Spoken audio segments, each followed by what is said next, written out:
Assalamualaikum warahmatullahi wabarakatuh. Selamat sore teman-teman. Sini saya Galih Laksono dan teman saya Ian Pratama. Kami membuat video ini untuk melengkapi tugas pendidikan agama Islam dan membawakan tema moral dan pribadi Islam yang berpedoman pada perilaku Nabi Muhammad SAW. Pertama ingin kami buka dengan hadis dulu. Al-Kisah Rasulullah SAW pernah ditanya, perbuatan apakah yang paling banyak memasukkan manusia ke dalam surga?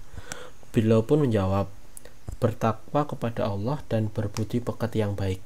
Diriwayatkan oleh hadis riwayat Tirmidzi. Hal ini berarti penting sekali bagi umat Islam untuk memiliki budi pekerti serta akhlak yang baik dalam kehidupan sehari-hari, baik terhadap manusia ataupun kepada Tuhan dan Nabi. Lalu kenapa harus berbudi pekerti yang baik?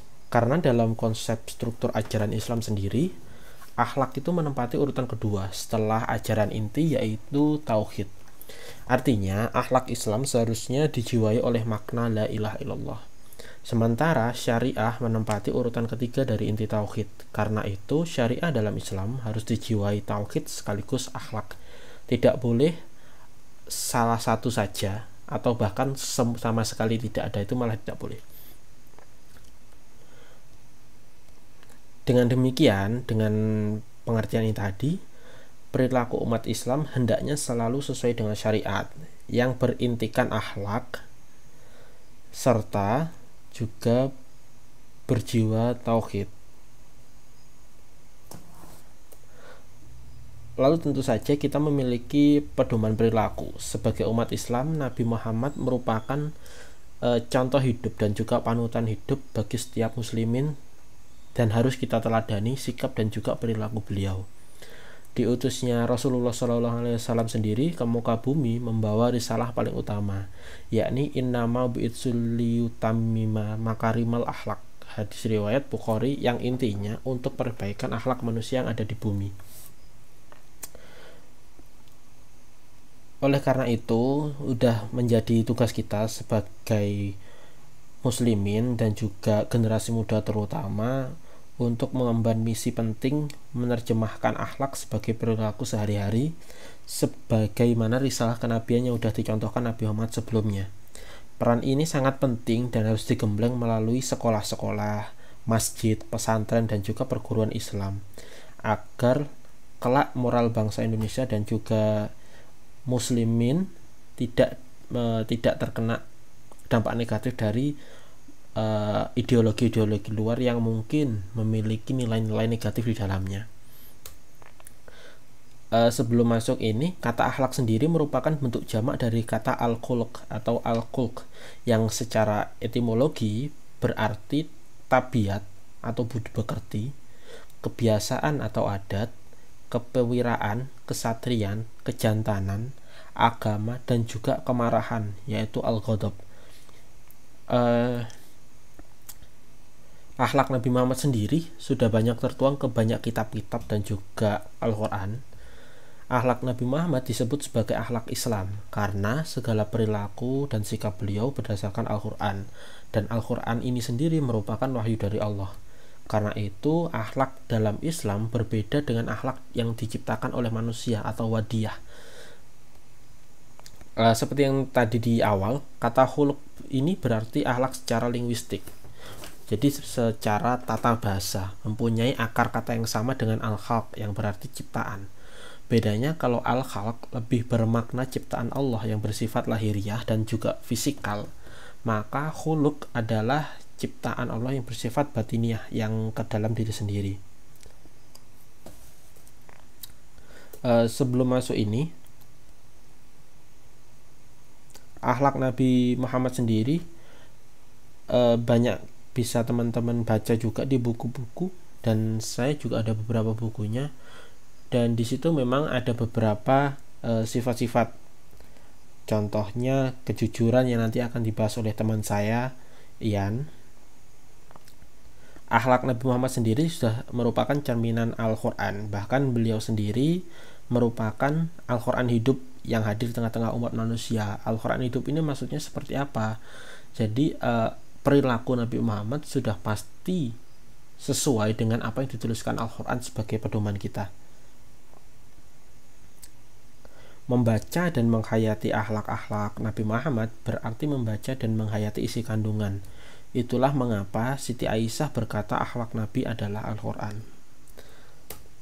Lalu yang berikutnya adalah sikap Nabi Muhammad sebagian, ya, ini sebagian sikap Nabi Muhammad SAW yang patut diteladani. Yang pertama, yang paling utama adalah sabar. Sikap pertama dari Nabi Muhammad yang patut diteladani ini benar sabar. Kesabaran tersebut dibuktikan dari perjuangan beliau dalam menyebarkan agama Islam.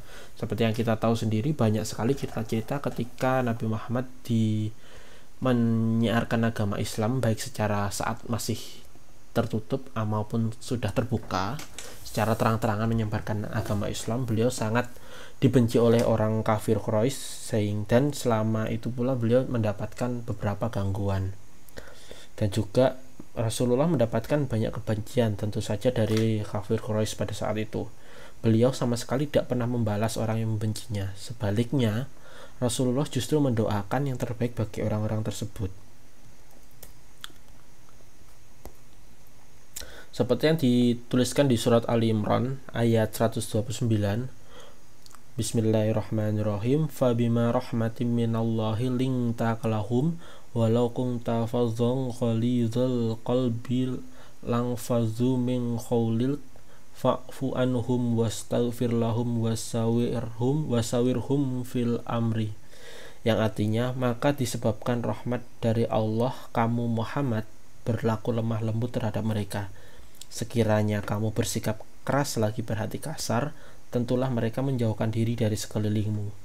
Karena itu maafkanlah mereka, mohonkanlah ampun bagi mereka, dan bermusyawarahlah dengan mereka dalam urusan itu.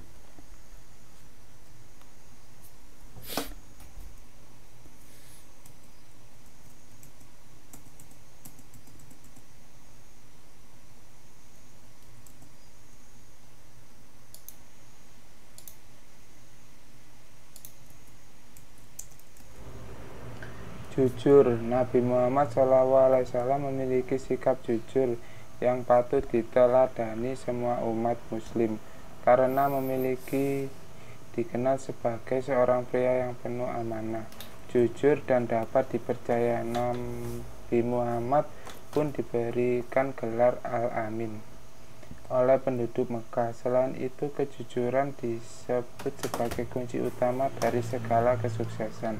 Untuk menggapai apapun yang diinginkan, kejujuran juga akan menjauhkan diri dari segala macam bahaya. Ya ayyuhalladzina amanu taqullaha wa kunu ma'as shodiqin. Wahai orang-orang yang beriman, bertakwalah kepada Allah dan bersamalah kamu dengan orang-orang yang benar, jujur, tidak sombong. Memiliki banyak kelebihan tidak membuat Nabi Muhammad SAW tinggi hati. Sebaliknya, Rasulullah selalu rendah hati dan tidak sombong, apalagi sampai merendahkan orang lain. Sikap sombong diyakini akan membawa malapetaka bagi siapapun yang melakukannya. Dan di akhirat nanti, setiap manusia akan dimintai pertanggungjawaban atas semua kepemilikan yang pernah dimiliki semasa hidup di dunia. Innallaha la yuhibbu man kana mukhtalan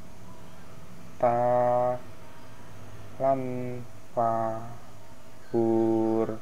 Sesungguhnya Allah tidak menyukai orang-orang yang sombong, rajin beribadah. Sebagai tauladan bagi umat muslim, Nabi Muhammad SAW sangat taat dan rajin dalam beribadah. Tak hanya ibadah wajib, namun juga ibadah sunnah. Selain itu, Nabi Muhammad SAW juga selalu berdoa sebelum dan sesudah melakukan kegiatan apapun. Membaca doa dianggap sebagai rasa syukur atas nikmat yang diberikan Allah Subhanahu wa Ta'ala. Menghormati kedua orang tua, meskipun diketahui tumbuh besar sebagai yatim piatu, namun Nabi Muhammad SAW sangat menghormati orang tua. Hal ini yang juga ia ajarkan kepada setiap umatnya agar mendapat ridho Allah Subhanahu wa Ta'ala. Ada beragam bentuk cara menghormati kedua orang tua yang bisa dilakukan umat muslim. Di antaranya adalah mengucapkan salam dan mencium tangan seorang tua, serta merawat orang tua ketika sakit dengan sepenuh hati. Wa qadha rabbuka alla ta'budu illa iyyahu wa bil walidaini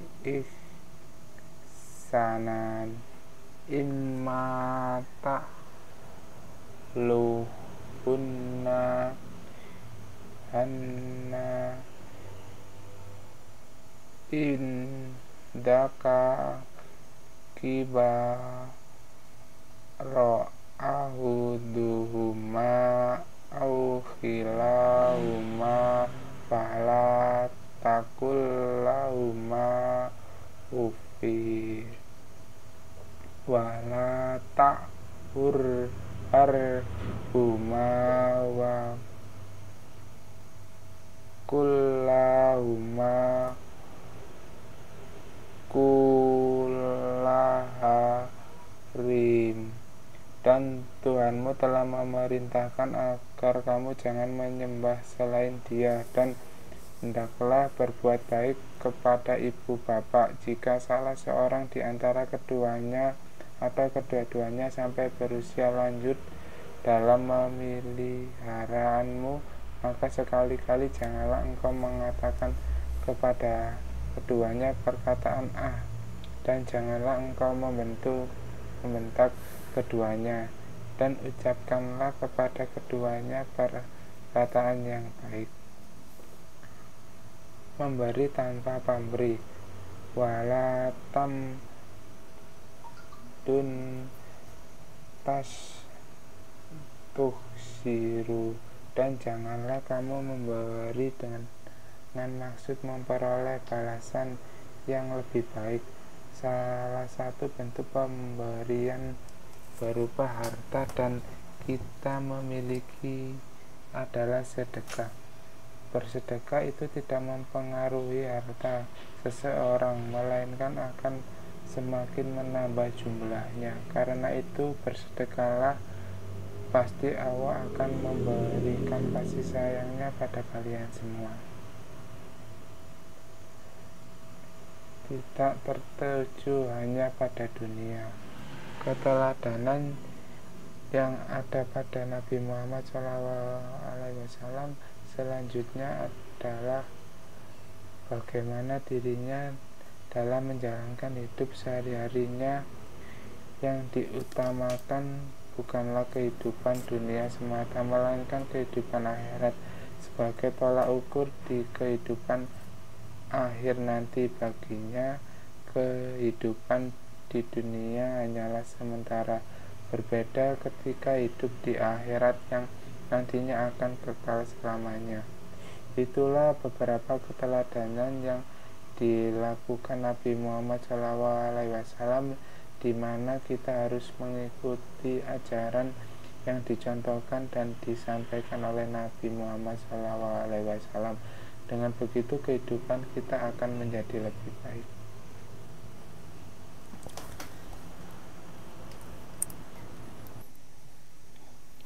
Jadi itu tadi penjelasan dari kami. Semoga video ini memberikan manfaat untuk kita semua. Silahkan kalau ada pertanyaan ditulis di Classroom dan bisa tag saya, Galih Laksono dan Ian Pratama. Terima kasih. Wassalamualaikum warahmatullahi wabarakatuh.